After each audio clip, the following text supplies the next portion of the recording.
Thank you. Thank you, my honorable colleagues.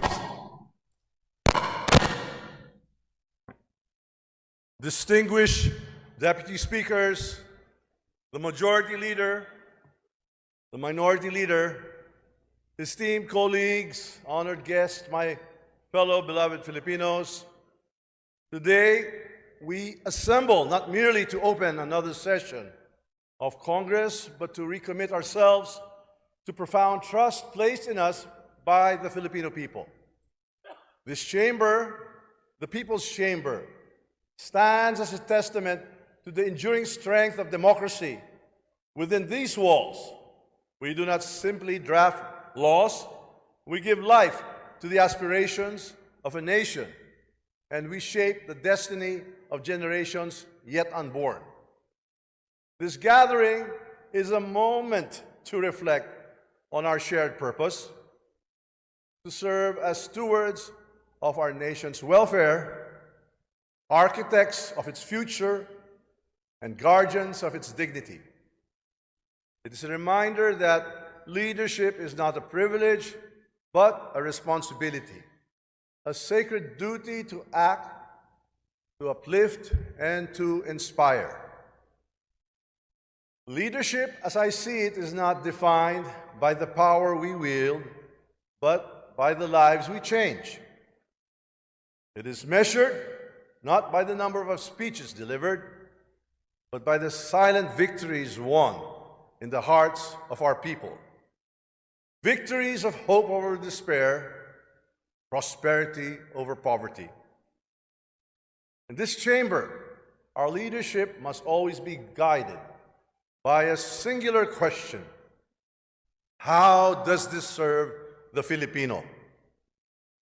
Every law we pass, every debate we engage in, every budget we approve must answer this, for it is not in the pages of history, but in the lives of ordinary Filipinos that our legacy will be written and remembered. Last year, our nation weathered storms, yet remained resilient. While the final gross domestic product figures for 2024 are still awaited, early projections indicate a solid growth rate in the range of 5.9% to 6.5%, despite the challenges brought about by a series of typhoons and global economic uncertainties. This performance is a testament to the industriousness of every Filipino farmer, worker, and entrepreneur who continue to drive our economy forward. This growth is the fruit of visionary leadership under President Ferdinand R. Marcos Jr. and his transformative Build Better, More infrastructure program, which injected over 1.2 trillion pesos into projects that now connect dreams to opportunities across the archipelago. Yet, let us be clear, numbers alone cannot define progress. Progress is meaningful only if it uplifts the lives of our people. Para saan ang pag-unlad kung hindi makikinabang ang ordinaryong Pilipino? While economic growth brought pride, inflation remained a challenge. And thanks to the decisive action, inflation eased to 4.9%, but the burden remains heavy for many families. Programs like Ayuda sa Kapos ang Kita program, AKAP, and Kadiwa ng Pangulo were launched not just as economic interventions, but expressions of our empathy. Governance, after all, must be both strategic and compassionate. Good governance demands transparency. This chamber is the vanguard of that principle. In the coming weeks, we will hold oversight hearings to ensure that people's money serves the people's needs. We will investigate the smuggling and hoarding that undermine our farmers and inflate food prices. We will probe 206 billion pesos in disallowed expenditures by the National Grid Corporation of the Philippines, ensuring energy reforms that lower electricity costs. We will demand answers for the 11.18 billion pesos worth of expired medicines and underutilized PhilHealth funds, an affront to every Filipino who struggles for access to health care. And we will scrutinize the alleged misuse of confidential funds, for no peso must go unaccounted for. Let this be our promise. Public trust is sacred, and this House will never betray it. Sa mga umatake sa atin para tumigil tayo sa mga investigasyon, may mensahe tayo sa kanila. Itutuloy natin ang trabaho na inaatang sa atin ng mamamayan. Hindi tayo atras sa anumang laban para sa bayan.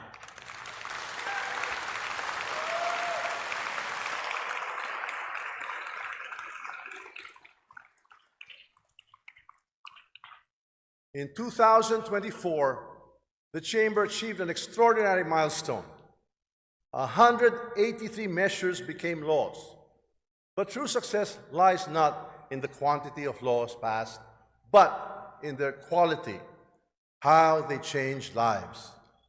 Among these are measures that herald transformative change, the corporate recovery and tax incentives for enterprises to maximize opportunities for reinvigorating the economy, the Create More Act, which fosters investments and job creation, the Self-Reliant Defense Posture Act, strengthening our national security while creating skilled jobs, the Anti-Agricultural Economic Sabotage Act, targeting the scourge of smuggling and profiteering in agriculture, the Philippine Archipelago Sea Lanes Act, and the Philippines Maritime Zones Act, asserting sovereignty while promoting the maritime economy, the Academic Recovery and Accessible Learning Act, the ARAL Act, bridging educational gaps for our youth. These are not just policies, they are commitments to a better, fairer, and stronger nation. Our nation is no longer a quiet observer. In the global arena, it is a leader. This February, the Philippines will host the Parliamentary Intelligence Security Forum, the PISF, where 96 countries will discuss and tackle the critical importance of mutual cooperation in confronting global security challenges, including counterterrorism financing, cybersecurity, and emerging technologies such as AI and 5G. In 2026, we will chair the Association of Southeast Asian Nations, ASEAN, and host the 47th IPA General Assembly. These are not mere diplomatic events, but opportunities to amplify our voice on regional stability and cooperation. The $100 billion in investments secured through state visits reflect international confidence in our nation's future. These investments will transform industries, generate employment, and push the Philippines toward a new era of prosperity.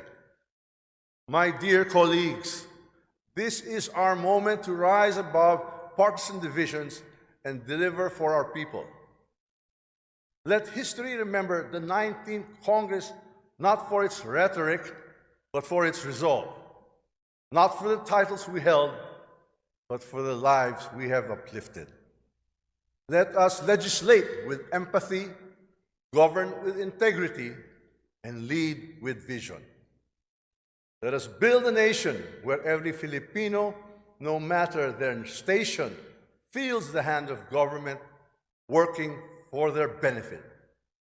And as I stand before you, I see not just colleagues, but partners in a shared mission to build a legacy worthy of the Filipino people's trust and sacrifices. To the Filipino people, I say this: your House of Representatives stands unwavering in its commitment to your dreams and your future. Together, we will ensure that no Filipino is left behind Walang maiiwan. Tinindigan ang pagtitipong ito ng Iglesia ni Cristo ay konkretong kahayagan ng suporta sa naunang pahayag ng Pangulong Bongbong Marcos na hindi sasang-ayon sa isinusulong na impeachment laban kay Vice President Sara Duterte. Kinatigan din po ng Iglesia ni Cristo ang posisyon ng Pangulo na ang impeachment ay hindi makapagdudulot ng kabutihan sa buhay ng kahit isang Pilipino. Hindi lamang ito pag-aksaya sa oras ng pamahalaan kundi makakahadlang din sa pagre-resolba sa marami at pangunahing problema ng bansa. Mataas na presyo ng bilihin, mababang kalidad ng edukasyon, infrastruktura, serbisyong pangmedikal, kriminalidad, seguridad at iba pa. Higit sa lahat, ang pagsusulong ng impeachment ay mauuwi lamang sa pagtatalo-talo at papagkakampi-kampi, hindi lamang ng mga mamamayan, kundi pati na rin ng mga opisyalis ng gobyerno.